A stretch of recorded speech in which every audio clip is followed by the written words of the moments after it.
George Harrison came to fame as one of the Fab Four Beatles, but his legacy encompassed so much more. He made 16 solo albums, produced films, and raised millions of dollars for charity. It was the first large-scale charity rock show ever. It was considered one of rock's most spectacular acts of altruism. The entertainment industry, by and large, well, they were scratching their heads over the benevolence of George Harrison. When Harrison died at age 58, he left behind some of the 20th century's most enduring songs. When George came out with All Things Must Pass, this was it. This was the album that everyone had been waiting for. It's the most successful solo album by an ex-Beatle, even beating John Lennon's Imagine. Harrison also left behind plans for a project that would keep the Beatles' music alive in a brand new form. The Cirque du Soleil show brings in new legions of Beatles fans that weren't already familiar with his music, so it continues to bring in money for George Harrison's estate. And he leaves a will that takes more than a few people by surprise. What we do know for sure was that his sister stopped receiving a cent from the estate. She was living in near poverty conditions in a manufactured home in rural Kansas, and there was not a penny going to her after George Harrison died. Even in death, George Harrison's net worth grows by millions each year. The fame, the fortune, the legacy of George Harrison.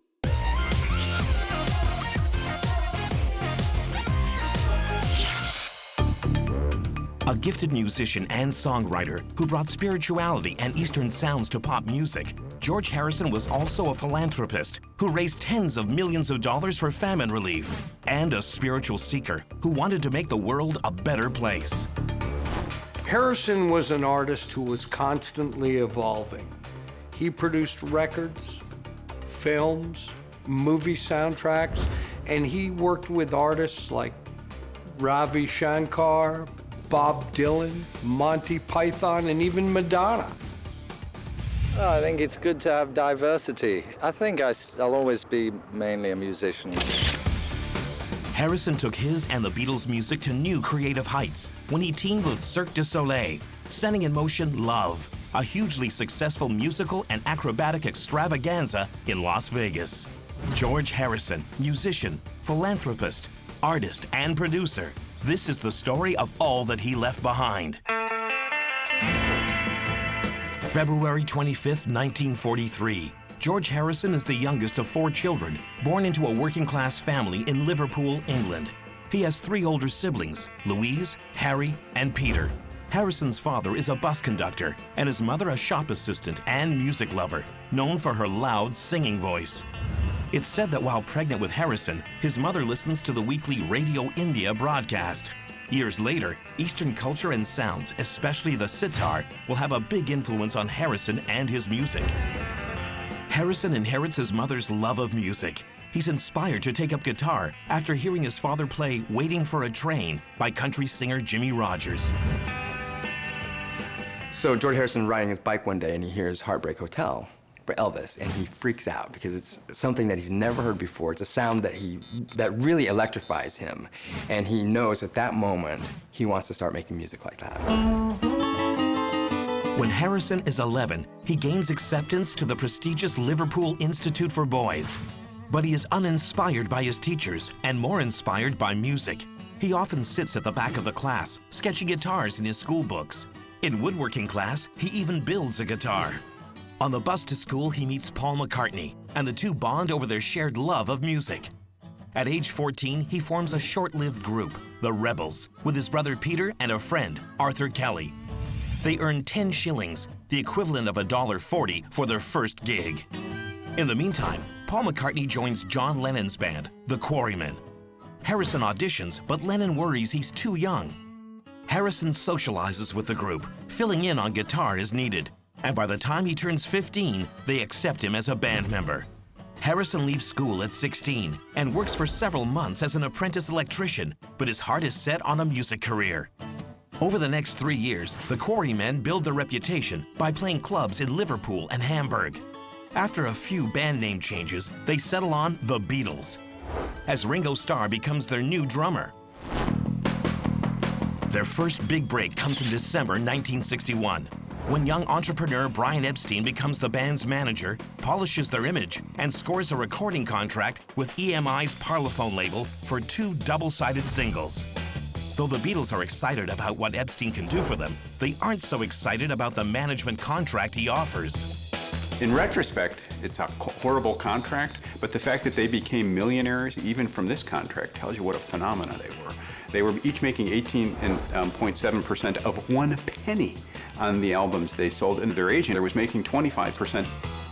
You get the impression that the producer didn't know what he had, and he's like, hey guys, you know, you want to keep eating Spam, or you want to, you know, make a few bucks? And then things blew up. So you see this happen over and over again. I don't think young people live in a dream, have any sense sometimes that it's really going to come true. And I don't fault these folks for entering the contract. I just, in hindsight, think, wow, they should have done better. Acclaimed Parlophone producer George Martin helps the Beatles make the most of their raw talent, and in 1962 records their first single, Love Me Do. It's a hit in the UK, and popular music will never be the same. The craze around the Beatles was so insane, they even coined a term for it, Beatlemania. Never before had fans felt so intensely about a group, but this group was 4 attractive men with unique voices, and when all came together, they made some very special music that really resounded to the fans. As Beatlemania takes Britain by storm, the group acquires the nickname the Fab Four and record 3 albums in 2 years, all of which are chart toppers in the UK. Despite their tiny royalty percentages, within a year, Harrison and the others see their bank accounts grow substantially. But the band is still unknown in the US, leaving a whole other continent to conquer. Harrison's sister Louise is happy to help. She and her husband are living in the US, and she takes her kid brother's albums around to radio DJs. She gets their hit From Me to You, played on a local radio station in Illinois in 1963, and that's the first example of the Beatles getting airplay in the United States.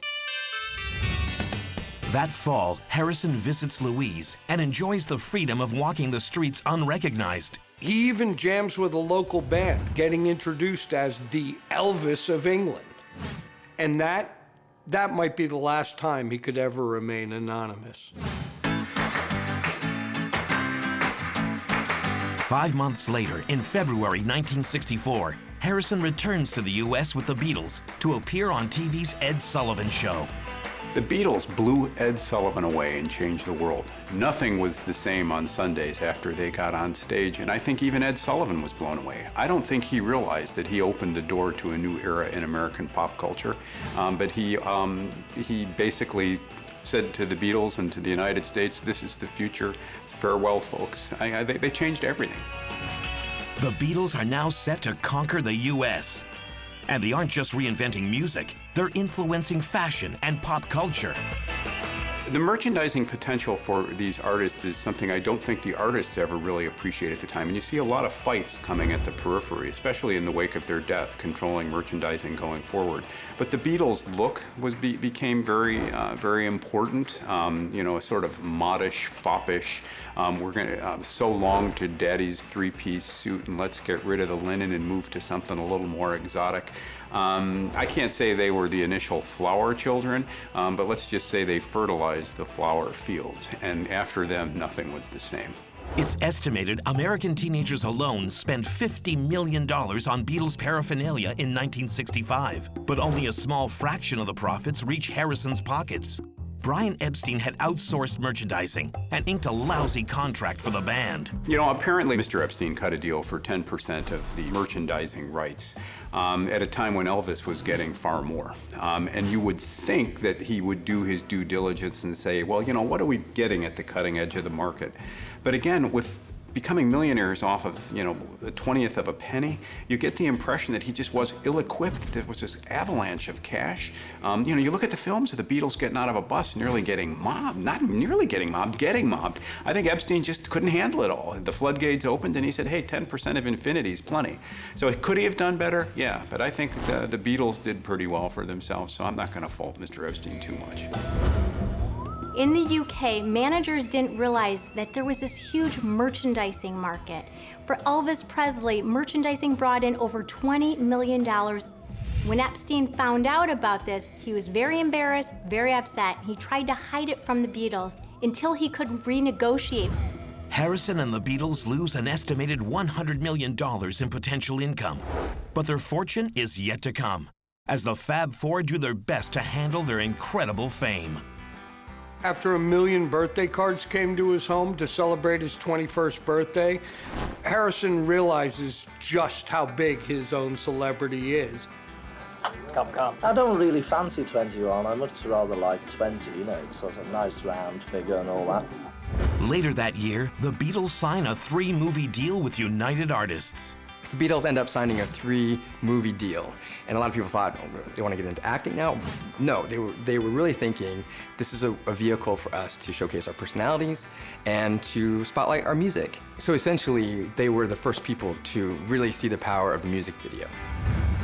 The first film, A Hard Day's Night, is a black and white comedy that earns a surprising fortune. Made on a budget of $500,000, the film rakes in more than $12 million at the box office. Reportedly, the Beatles earned close to $25 million in 1964, a figure which translates today to approximately $188 million. Harrison buys his parents a brand new bungalow in another part of town, and he even pays for his father to retire. Harrison also buys his first extravagant cars, including an Aston Martin DB5 and a Jaguar XKE, which he promptly crashes. But A Hard Day's Night doesn't just make Harrison richer, it also brings him love. At age 21, George Harrison is lead guitarist for the world's most famous rock band, the Beatles, enjoying more fame and fortune than he's ever dreamed of. You know, thousands of people have sent me things. Thank you, everybody. Very nice. And now he's found love. On the set of A Hard Day's Night, Harrison falls in love with a young model named Patty Boyd. Shortly after, Harrison buys a house with extensive grounds known as kin fawns for £20,000, or over $30,000. Demos for the White Album will be recorded here. Harrison and Patty paint the outside in psychedelic patterns. The Beatles continue with an impressive record output. As always, John Lennon and Paul McCartney write most of the songs and sing lead vocals, allowing Harrison to sing lead on 1 or 2 tracks per album. But Harrison has started writing his own songs. So for a long time, it was the McCartney-Lennon show. And George is always called the Quiet Beatle. But he really had something to say. And every once in a while, they would throw him a bone and, you know, have one of his songs on the album, but he really wasn't getting the love that he wanted. And he really felt he had something to say and he wanted to say it. And that's when the conflict with the four really started. In 1965, musician David Crosby introduces Harrison to the music of Ravi Shankar. It has a big impact on him, and Harrison begins leading the band in a new direction.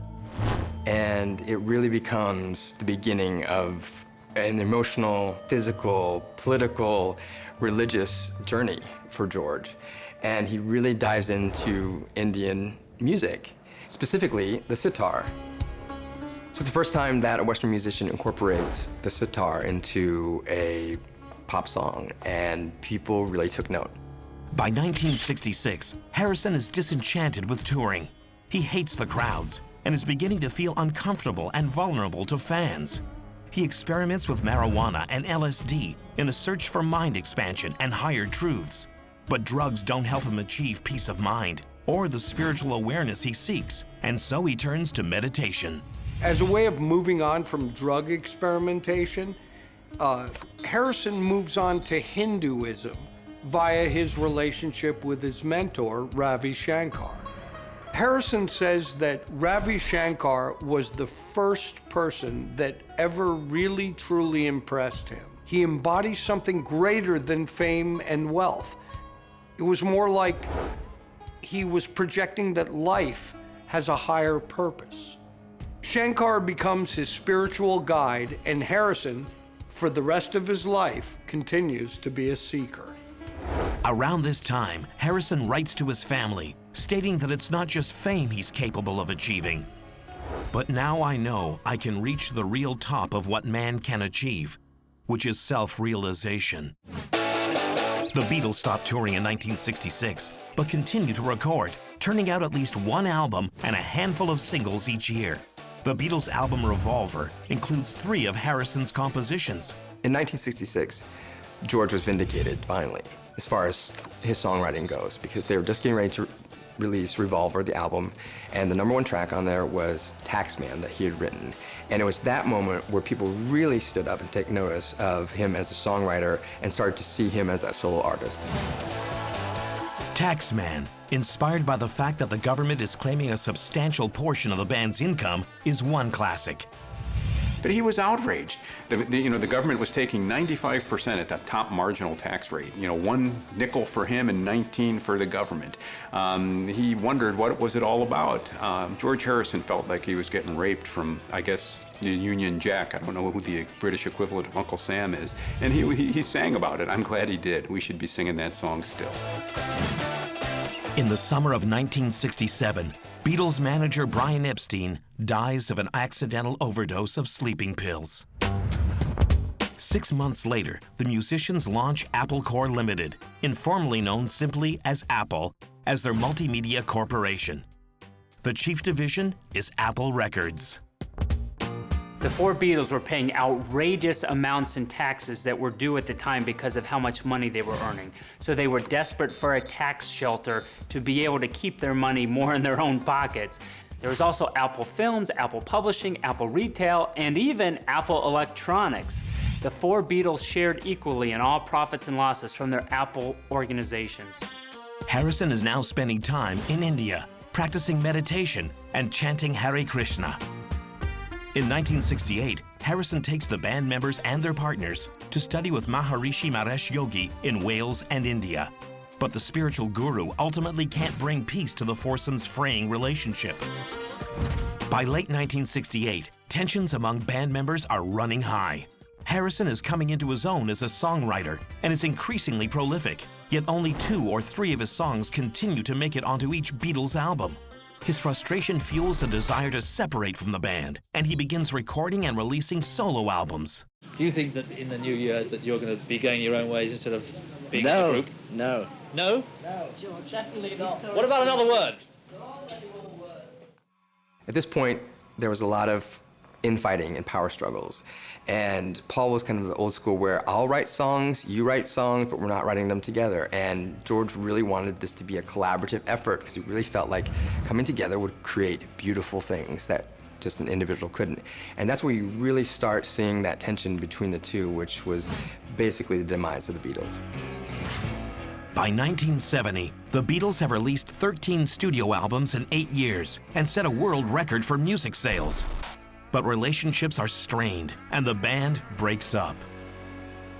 Harrison goes out with a bang. The Fab Four's final album recorded together, Abbey Road, includes 2 of his most respected Beatles compositions.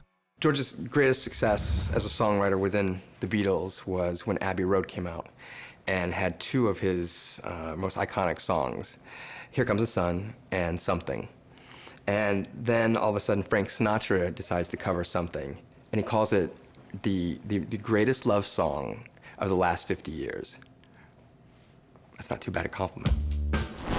Something becomes Harrison's first A-side single, peaking at number 3 on the charts. Harrison is more than ready to move on. His increased productivity and the Beatles' reluctance to record his songs means he has enough material for 3 albums. Harrison was set to strike out on his own because he was becoming an emerging, incredible songwriter. Not to mention that he played the guitar like nobody's business. In late November of 1970, Apple Music releases All Things Must Pass, regarded by many as Harrison's best work.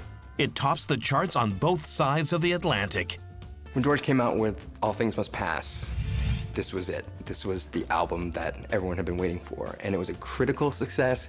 It was a consumer success. It was the first time a triple album came out. And it's the most successful solo album by an ex-Beatle, even beating John Lennon's Imagine and anything that Paul McCartney ever did with Wings. I don't think a lot of people know that, and it just goes to show you what an incredible musician he really was. The singles from the album, Isn't It a Pity and My Sweet Lord, are chart toppers as well. My Sweet Lord introduces millions to the Hare Krishna mantra, which Harrison intersperses between choruses of the biblical praise, Hallelujah. But only a few months later, a shadow is cast on My Sweet Lord, as Harrison is sued for copyright infringement, as the song's melody closely resembles a song recorded in 1962 by the Chiffons titled, He's So Fine. Do I think that Harrison stole somebody's intellectual property? I doubt it. I don't think he needed to steal. That's sort of like the Pope having to get some religion in the corner somewhere. I think maybe he was responding to a popular culture current. Maybe this influenced him, but it's not copyright infringement, not even close. Although the judge believes the plagiarism was subconscious, the suit takes a number of years to settle, as the copyright to He's So Fine changes hands a number of times, until, ironically, it lands in Harrison's possession. In January 1970, Harrison trades his bungalow for a flamboyant 120-room castle and 34-acre estate named Friar Park, immortalized in the song Crackerbox Palace. He employs 10 workers to maintain the 12-acre garden. 2 years later, he installs a state-of-the-art 16-track recording studio. George Harrison appears to have everything: love, money, and a successful solo career. But he's only just starting to build his legacy. Famous, financially set for life, and only 28, George Harrison is enjoying a successful solo music career and has everything he could want. So in 1971, he decides to give back. Feeling a strong passion for South Asian music and culture, Harrison organizes a concert to raise money to help refugees from the Bangladesh Liberation War. Harrison sets a precedent by bringing musicians together for a fundraising concert. On August 1st, 1971, the Concert for Bangladesh sells out Madison Square Gardens, drawing over 40,000 people and raising $240,000. The concert had a star-studded cast, including Ringo Starr, Ravi Shankar, Badfinger, Leon Russell, and Bob Dylan. It was the first large-scale charity rock show ever, and this paved the way for concerts like Live Aid. It was considered one of rock's most spectacular acts of altruism. A triple album of the concert is released by Apple that year, and in 1972, a concert film comes out. 2 decades later, the fundraising will continue, reaching almost $45 million. Being new to such grand philanthropy, the entertainment industry, by and large, well, they were scratching their heads over the benevolence of George Harrison. But in the end, they got a clue, and they manned up and they actually honored George Harrison and Ravi Shankar with a humanitarian award. In order to continue his philanthropy without tax issues, Harrison starts the Material World Charitable Foundation in April 1973. It's funded through the royalties from his music. Harrison released the album Living in the Material World, which ironically enough, he used to fund his charitable foundation. Royalties from 9 of the 11 songs went to his charity, and this was really a big score because the record went gold in the US. The next year, Harrison rushes out a new solo album, Dark Horse, in time for a US tour with Ravi Shankar, but the tour goes badly. The audience is still expecting the Beatles from Harrison and aren't accepting of the long sitar sets. Harrison is also drinking heavily and using cocaine. The tour and its reaction drain him until he falls into a depression, while his marriage to Patty is falling apart. The commercial failure of Dark Horse and his split with Patty confirms Harrison's belief that nothing really is permanent. Harrison was pretty devastated over his split with Patty. Especially when he discovers that she's interested in someone else, his best friend, Eric Clapton. Harrison tries to focus on work, but Apple Records is downsizing and dropping artists. So in 1974, Harrison decides to form his own label, Dark Horse, so he can continue producing artists he wants to support. Dark Horse opens in LA, and Harrison falls in love with one of its employees, 23-year-old Olivia Arias. She's from Mexico and has also studied meditation. Olivia relocates to England, and she and George visit India together in 1976, so Harrison can continue his spiritual journey. In 1978, they have a son, Donnie, as Harrison continues to record a string of LPs. At this point, George is making albums still, but they range from the kind of quirky to the really horrendous. And people speculate on what's going on with him. Midlife crisis, his pursuit of his Indian beliefs, his new wife, lots of different things that people are blaming on it. But he never reaches the same commercial success that he had before as a solo artist.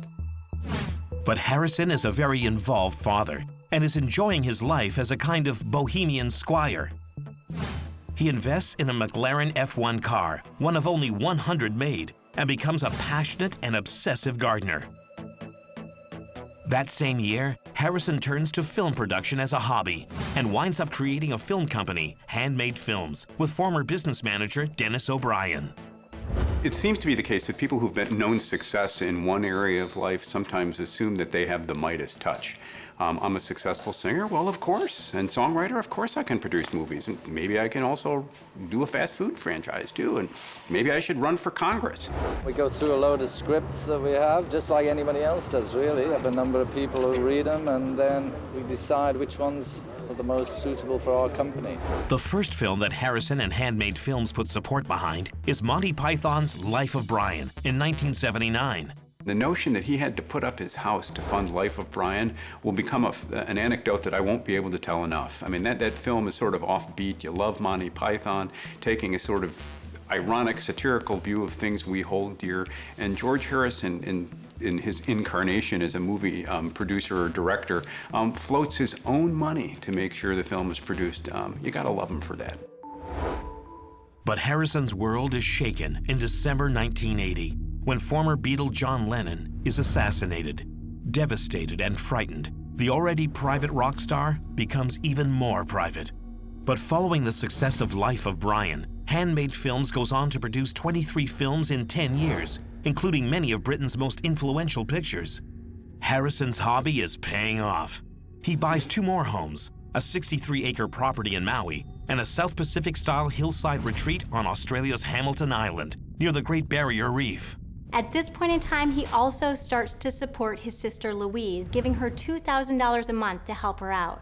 He wasn't helping out his sister for any sort of tax benefit. He was helping her out because, as he said, there's no reason in the world why his sister shouldn't be financially taken care of by him if she needed his help. But in 1985, Handmade Films takes a downturn when its first big-budget international film flops at the box office. Shanghai Surprise, starring Madonna and Sean Penn, loses around $15 million.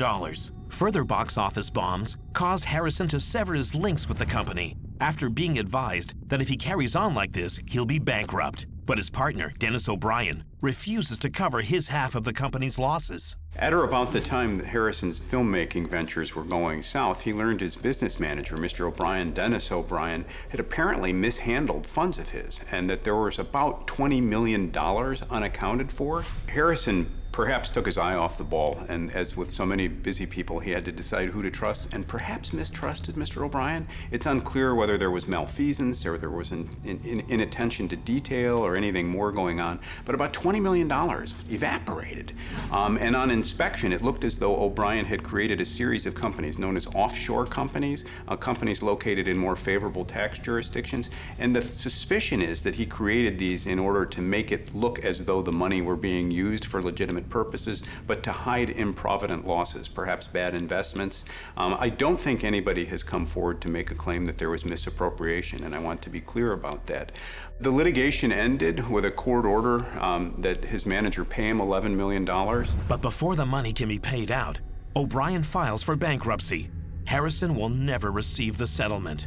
In 1987, after putting his solo career on hold for 5 years, Harrison releases his 11th album, Cloud 9.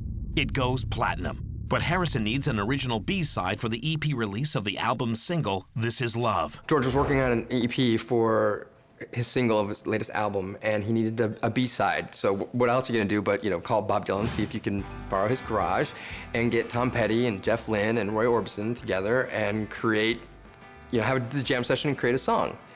Well, they end up making this song that's really great, and the record label loves it, and they decide it's going to have to be a single. So this is the evolution of the Traveling Wilburys. Supposedly they were all half-brothers and living together, just this whole fictitious thing, but they were actually incredibly successful. They never toured, they never played live together, but they had 2 albums and both went platinum. It was pretty impressive. The first album, Traveling Wilburys Volume 1, receives a number of award nominations and wins a Grammy Award for Best Rock Performance by a Duo or Group in 1989. Harrison, ever the chameleon, successfully takes on one challenge after another. But as the 90s begin, Harrison will face a number of personal challenges that will test his resilience. In 1995, he and his sister Louise have a falling out when her former Illinois home is converted into a Beatles bed and breakfast called A Hard Day's Night. Although she's not financially attached to the venture, she contributes Beatle memorabilia and helps promote the small inn. Feeling that Louise is exploiting him, Harrison will only see her once more, on his deathbed. 2 years later, in 1997, he discovers a lump on his neck. It turns out to be throat cancer.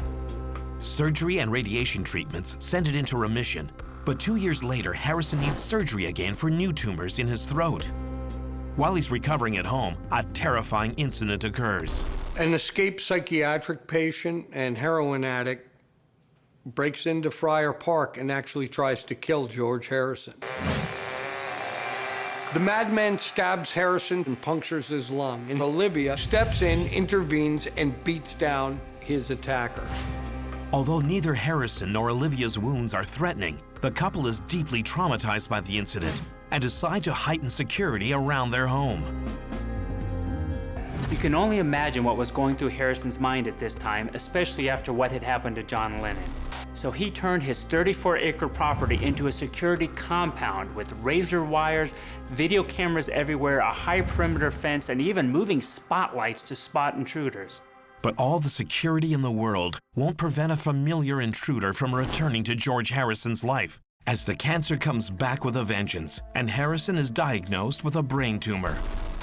In July 2001, he undergoes treatment at a Swiss clinic and buys an 11,000 square foot mansion in Switzerland, overlooking Lake Lugano and the Alps. But despite aggressive treatment, Harrison's cancer is terminal, and he begins putting his affairs in order. George Harrison's cancer has returned in the form of a brain tumor, and the Quiet Beatle is peacefully resigned to his fate. Determined to tie up loose ends in his remaining days, Harrison has lunch with Paul McCartney and Ringo Starr, and reconciles with his sister Louise. After a stop for pain management drugs, he retreats with Olivia, Donnie, and Ravi Shankar to a Beverly Hills property belonging to Paul McCartney. 36 hours later, surrounded by loved ones and with Ravi Shankar playing the sitar, George Harrison dies peacefully on November 29, 2001. He is 58 years old. He has managed the impressive feat of achieving privacy in his final days so that he could leave the material world on his own terms. By the time the media learns the news, Olivia and Donnie are already on a plane to India with Harrison's ashes. Harrison has arranged everything according to his spiritual beliefs.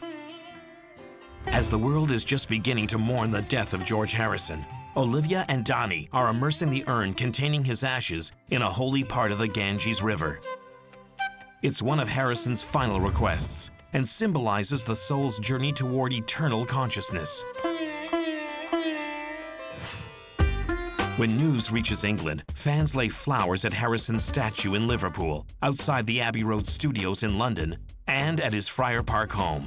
Buckingham Palace releases a statement saying Queen Elizabeth is, quote, very sad to hear of the death of George Harrison. Donnie and musician Jeff Lynne immediately get to work finishing Harrison's final album, overdubbing vocals and instrumentation according to Harrison's instructions. George knew that he was dying, and he was working on this album at the time. And he's such a meticulous music maker that he left very specific notes. He sang harmonies that should be the string section for certain tracks, and he really incorporated his son into all this music making process. He wanted him to be able to finish the project, and so that's exactly what his son did. Harrison made a will 4 months before his death, and rumors abound about his worth. The media is estimating his estate at between $200 to $300 million. At the time of his death, the media had nothing more to go on than rumors and speculation because George Harrison was such a private individual. So while there were many speculations about what was in his will, nobody really knew. In fact, we don't even know exactly who was to receive his money, how or when, even though there were some unconfirmed reports. A year after his estate is settled, the court papers become available to the public. Many are shocked that the value of his estate is less than predicted at $155 million. But as celebrities often do, Harrison left his assets in trusts for his wife Olivia and his then 25-year-old son Donnie. And in an ironic twist on one of Harrison's best-known songs, Taxman, by putting his assets in trusts, he avoided close to $40,000 in death taxes. By Harrison having a trust, it allowed him to accomplish one of the key goals of having trust and something that was near and dear to his heart, privacy. When someone uses a trust properly, it allows their assets, who they're giving their money to, how they're giving it to them, to be kept private outside of the probate court system. If someone passes away with a will, then it goes through the probate court for all the world to see. But when someone uses a trust and is properly funded, it stays out of the public eye and keeps everything private, which is a big, big draw to celebrities and non-celebrities alike. We know that George Harrison had a number of beautiful, expensive, and elaborate homes in Switzerland, Hawaii, and Australia, and this was all passed to his family primarily through the use of his trust. But there are some surprises, as Harrison doesn't leave a penny to the Hare Krishnas, and despite having reconciled with his estranged sister Louise, leaves no money for her either. But what we do know for sure was that his sister stopped receiving a cent from the estate. George Harrison had been giving her $2,000 a month to live on, and he had even commented to his sister that with the amount of money he had, she should never be in financial trouble. But she was. She was living in near poverty conditions in a manufactured home in rural Kansas, and there was not a penny going to her after George Harrison died. In November 2002, a year after Harrison's death, his friends and fellow musicians perform a memorial concert organized by Olivia at London's Royal Albert Hall. Paul McCartney, Ringo Starr, and Ravi Shankar are joined by numerous other stars playing to a sellout crowd of 5,000 fans. And the proceeds from his memorial concert went directly to his Material World Charitable Foundation. Funded by Harrison in 1973, that foundation was started to support people in music, education, and to help people with special needs. Immediately after the tribute concert, Harrison's final album, Brainwashed, is released. The single Stuck Inside a Cloud achieves number 27 on the adult contemporary chart. So Brainwashed is classic George Harrison again. With the chord changes, just everything about the music was him, and it was a good representation of who he was as a musician. And the hit single from it, Stuck Inside a Cloud, was about his mortality and dealing with death, and just kind of a downer, but also the typical, really complex composition that he did. And so when it was a hit, people were surprised, but not. It was a good way to go out. Another song from the album, Marwa Blues, wins a 2004 Grammy Award for Best Pop Instrumental Performance, while Any Road is nominated for Best Male Pop Vocal Performance. In the year following George Harrison's death, his earnings spiked to $16 million. George Harrison's estate has grown to almost $300 million, nearly triple his net worth when he died in 2001. His home on Australia's Hamilton Island sells in 2008 for $8 million. Harrison's estate brings in, on average, about $6 million per year. A large part of that income comes from Love, the Cirque du Soleil show celebrating the musical legacy of the Beatles that Harrison helped imagine. It's the first joint venture between Cirque and Apple Corps Limited, in which Olivia Harrison is a partner. The Harrison estate does get a cut of Apple Corps.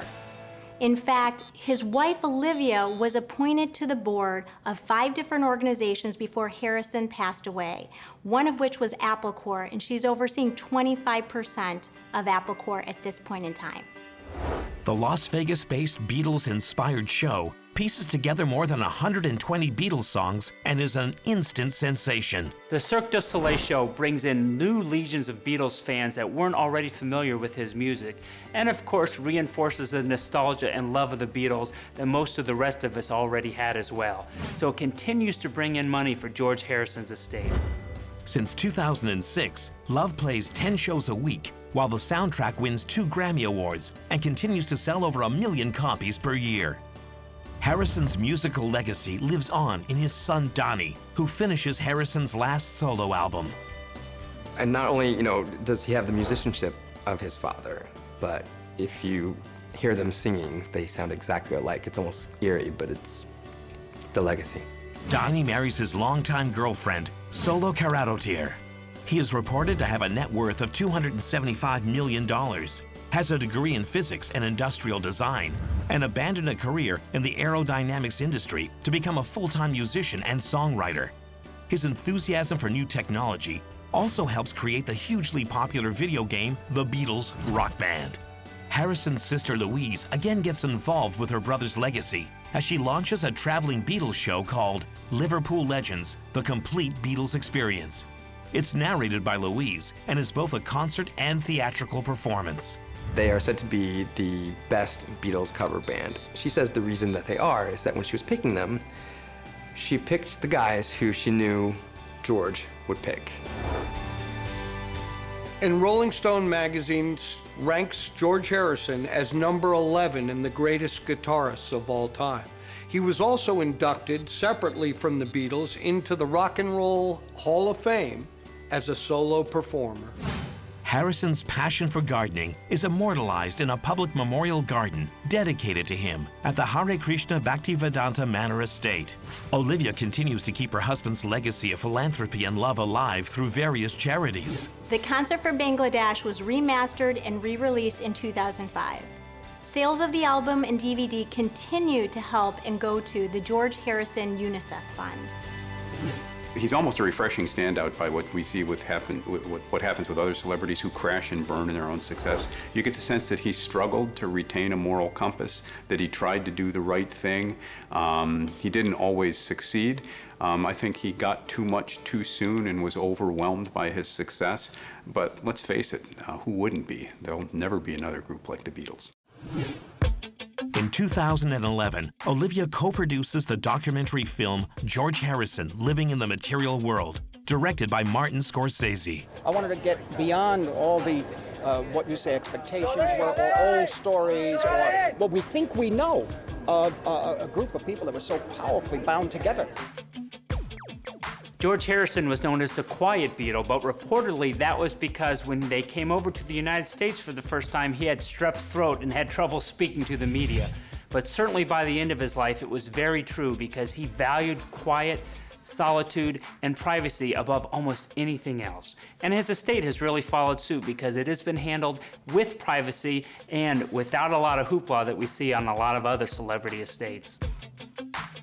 He did meditation, he cared about socially what was going on around the world, and he actually changed the social consciousness using music for the benefit of raising money for charities. With the folding of the Beatles, Harrison, for all intents and purposes, he could have packed up his guitar and drifted away to count his millions. But the fact is, his legacy lives on in charity and great music for years to come. Harrison, of all the Beatles, goes down in history as being the most successful Beatle of all time.